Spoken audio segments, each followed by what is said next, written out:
The Monte and the Pharaoh Show is brought to you by... Because wine is your second favorite four-letter word. California wine, New York attitude. Good fucking wine. Yeah.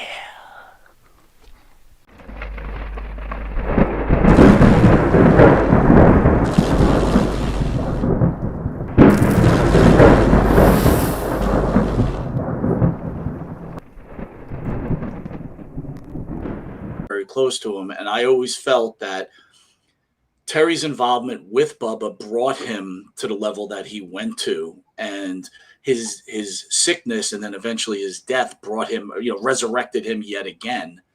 I personally just don't see that as talent or being a friend. To me, it's a bit disgusting. I found it to be quite cancerous, quite honestly, to Hogan's legacy. Brian, I wanted to ask you, what were your thoughts? And Bubba does play into this in my mind. What were your thoughts on Hogan's final appearance while he still was with us on WWE out in California, where he was booed mercilessly? Do you feel like, what do you think the motivating factor was to the disrespectful fans that night towards Hogan? Well, I tell you what it is, because Hogan came out for Trump. Okay, the night before he was in a red city and they cheered him. Jimmy Hart was there. Jimmy told me the story. I mean, this is out of Jimmy's mouth, actually. Okay. And they cheered Terry. I always call him Ichiban because that's what they call him in Japan. And number one, I worked 21 tours in Japan. They never called me Ichiban. So that's Terry earned that. I mean, he was number one, and he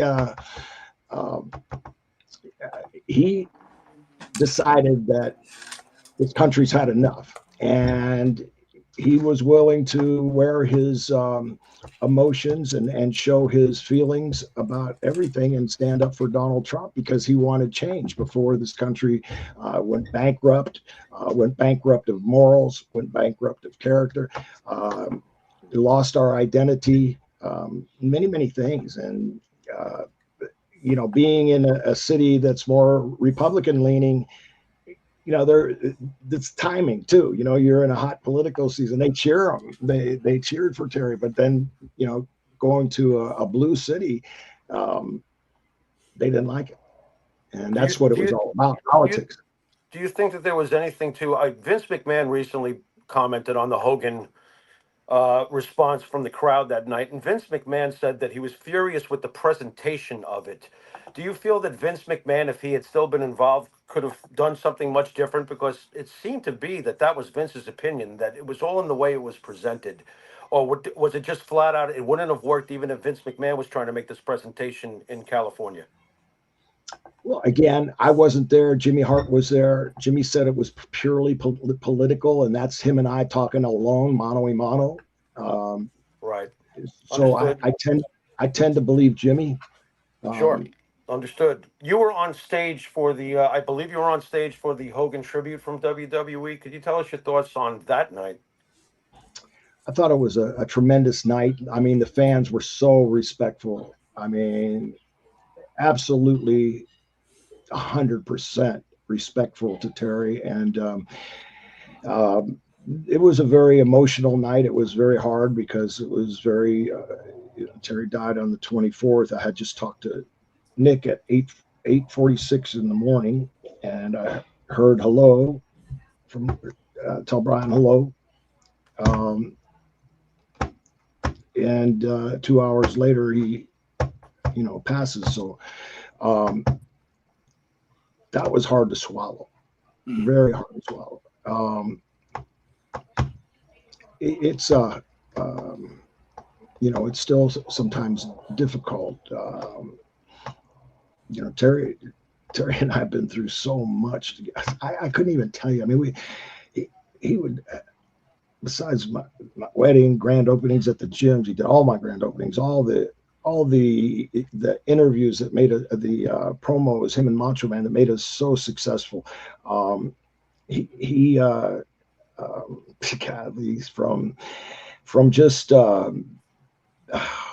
we've been so many places, spent so many nights together. Our wives were close friends. I mean, in Connecticut, I remember him and Linda were going to take off somewhere. So he left. We were so close. He left my wife and I his condo and his car, and because I had a couple days off, just had my wife there. Our kids played together. I mean, it goes on and on. We were just shooting together at a friend's ranch a few months ago, who he became friends with, Jim Seagraves. We just did so much together, and even though we weren't always together, we were always on the phone. I mean, when I was in the hospital and couldn't talk on the phone, I almost died from osteomyelitis.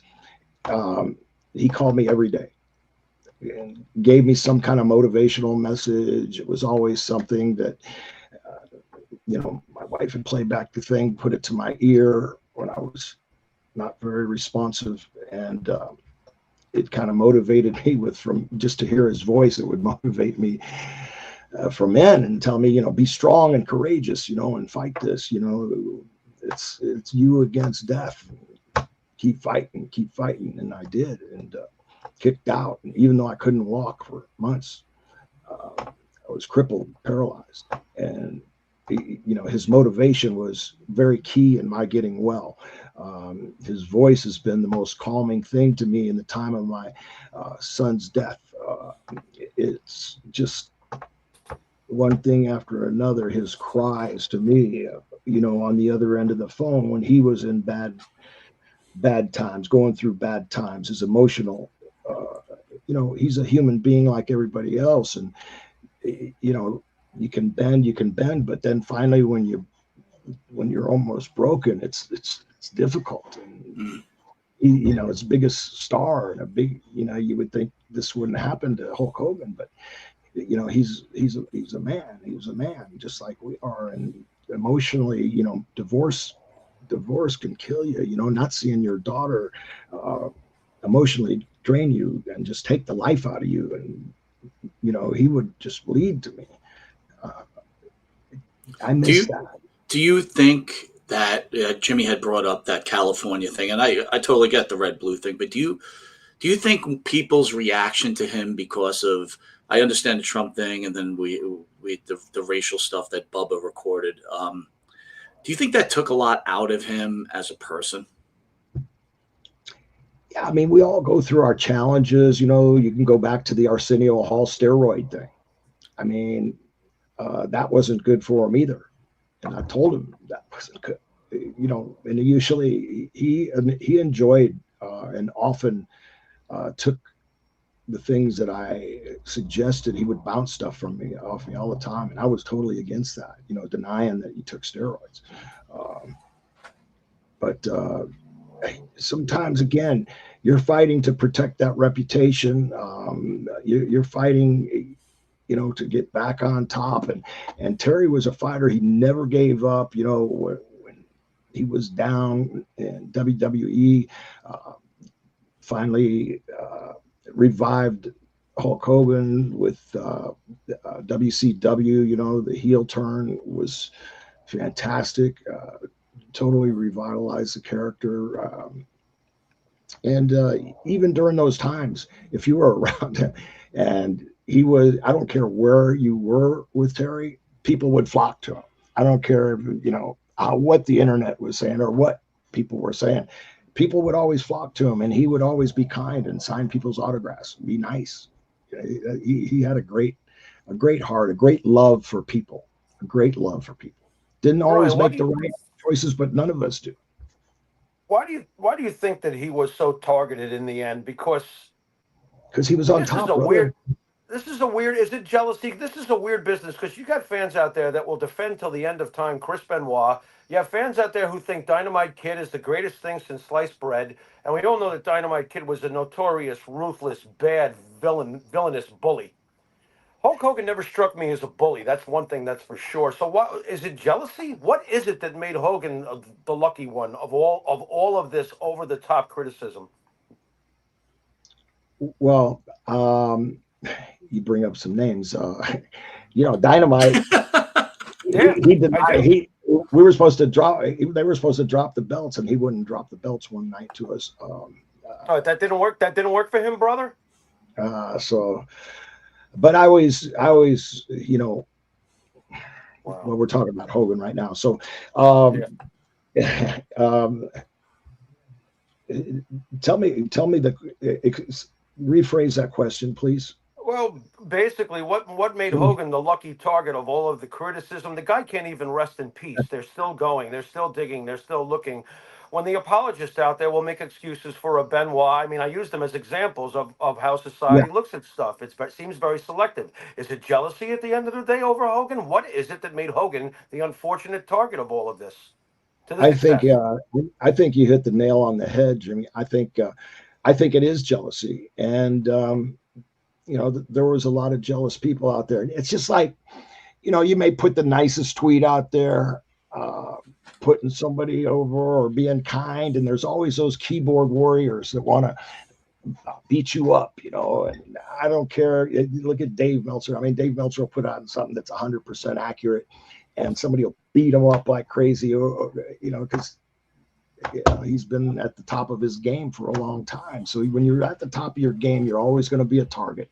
You're always going. I don't show me anybody that's at the top of their game that doesn't get slammed all the time by different people.